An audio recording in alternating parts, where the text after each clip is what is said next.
नमस्ते। मेरा roll number 1 है। डॉक्टर बाबा साहेब आंबेडकर मराठवाड़ा विश्वविद्यालय औरंगाबाद।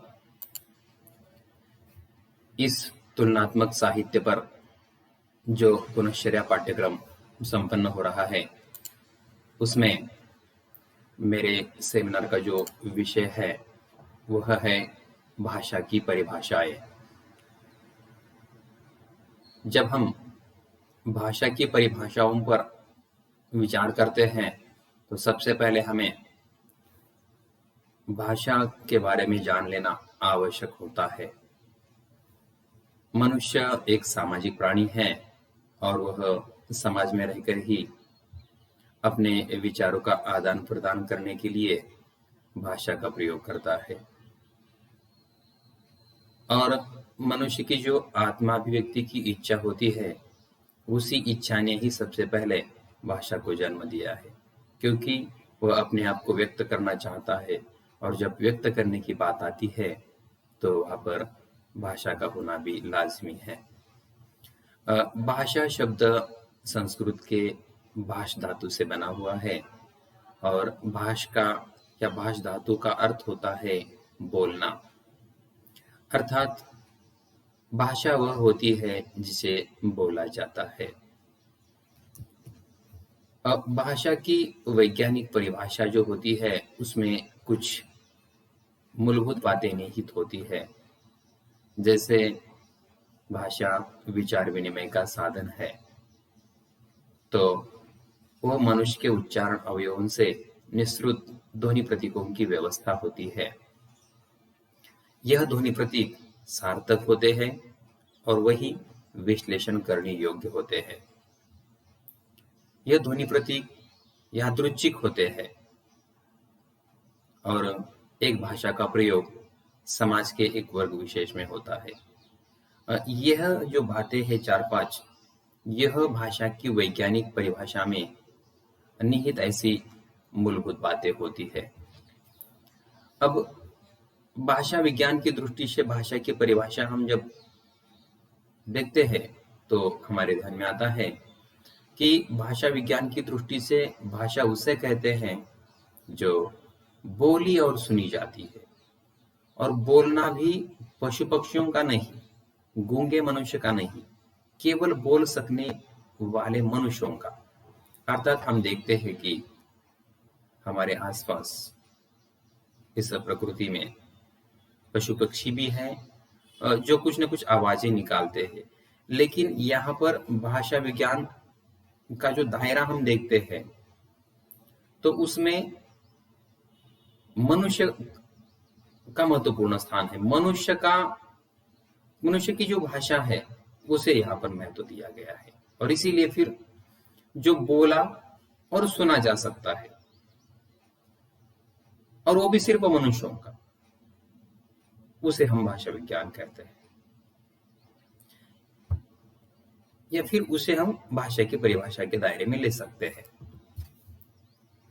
भारतीय विद्वानों द्वारा जो विभिन्न परिभाषाएं अपनी अपनी दी हुई हैं वो अब हम देखेंगे।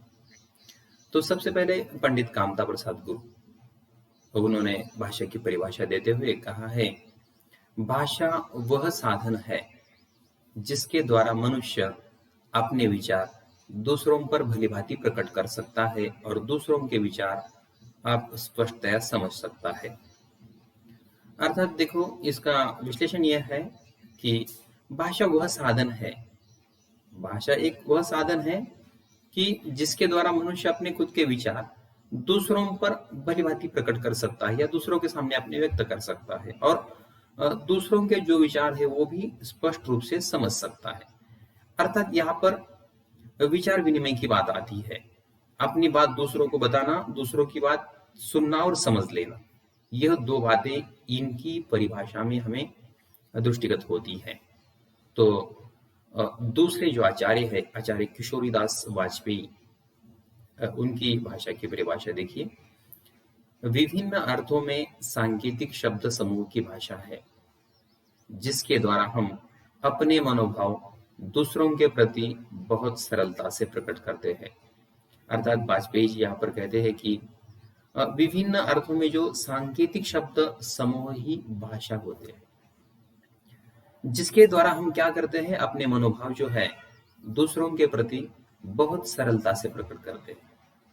स्पष्ट है यहाँ पर कि अपने जो मनोभाव होते हैं हम क्या करते हैं, विभिन्न अर्थों में सांकेतिक शब्दों के द्वारा व्यक्त करते हैं।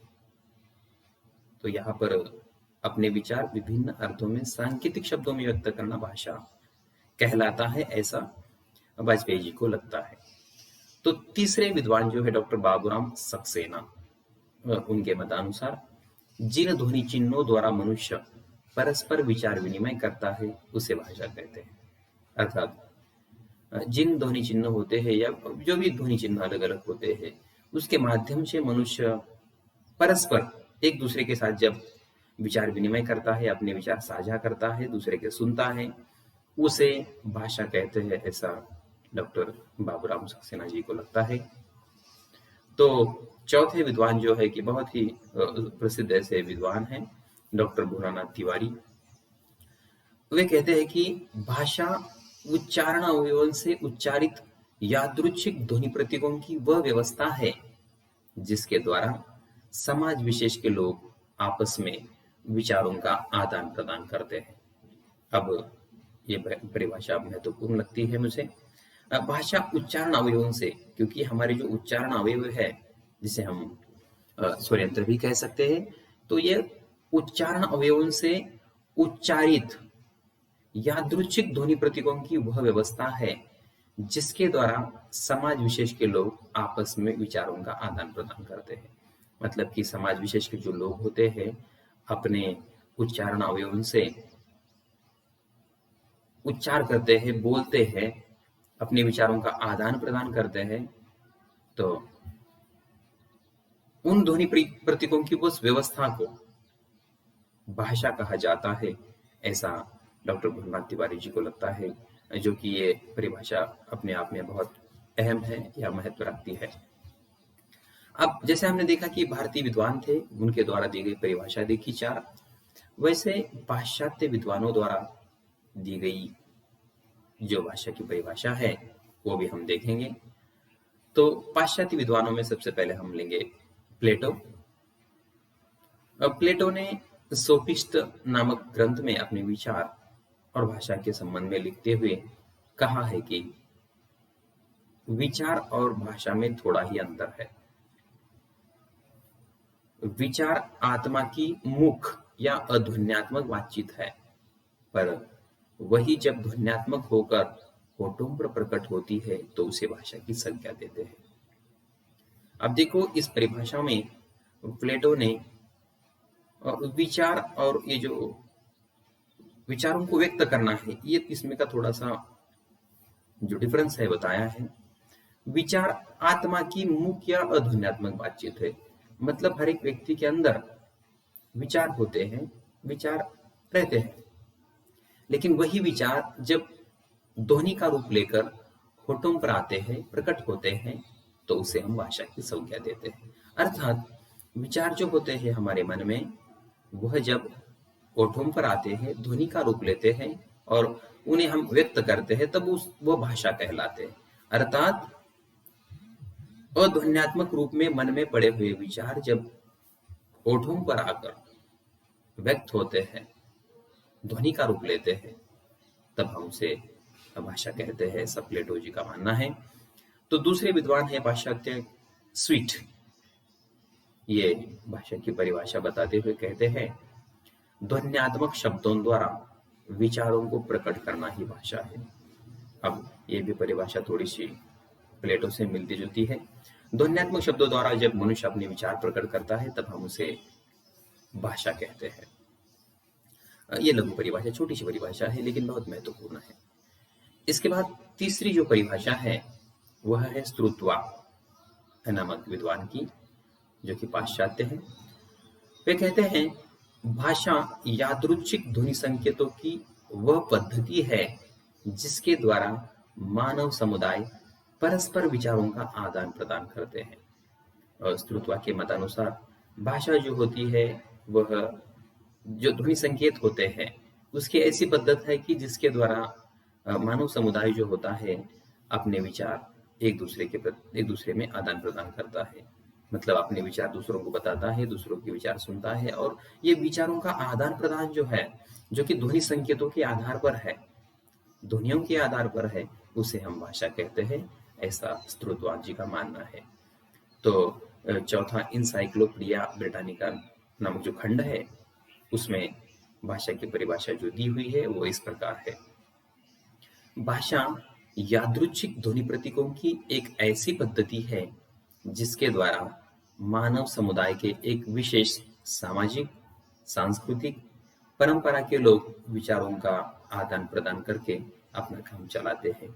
अब देखो यहाँ पर इंसाइक्लोपीडिया ब्रिटानिका में भाषा पर कैसे विचार किया है कि देखो, भाषा यादृच्छिक ध्वनि प्रतीकों की एक ऐसी पद्धति है कि जिसके द्वारा मनुष्य या मानव समुदाय एक विशेष सामाजिक, सांस्कृतिक परंपरा के लोग विचारों का आदान प्रदान करके अपना काम चलाते हैं। कि मनुष्य अपने विचार व्यक्त करने के लिए ध्वनि प्रतीक इस्तेमाल करता है और फिर अपने विचार व्यक्त करता है, सामने वाले के विचार सुनता है।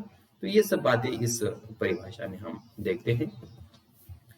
अब उपयुक्त परिभाषाओं के आधार पर भाषा के संदर्भ में संक्षेप में हम कह सकते हैं कि भाषा उच्चारण अवयवों से निःसृत, विश्लेषण योग्य, सार्थक, यादृच्छिक ध्वनि प्रतीकों की वह व्यवस्था है जिसके माध्यम से समाज के एक वर्ग विशेष के लोग परस्पर विचार विनिमय करते हैं। अर्थात इन सभी परिभाषाओं का एक सार निकालने की यहाँ पर कोशिश की है कि भाषा जब हम उच्चारण अवयवों से उच्चारित करते हैं, उन ध्वनि संकेतों को जब बोलते हैं, तो वो जो बोलना होता है वो सार्थक, योग्य ऐसा होता है।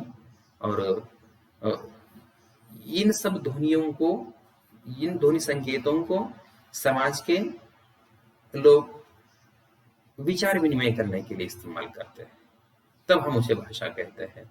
ऐसा कुल मिलाकर इसका सार है। तो इसी प्रकार से भाषा की परिभाषाएं, ये जो सेमिनार है, यह समाप्त होता है। बहुत बहुत धन्यवाद।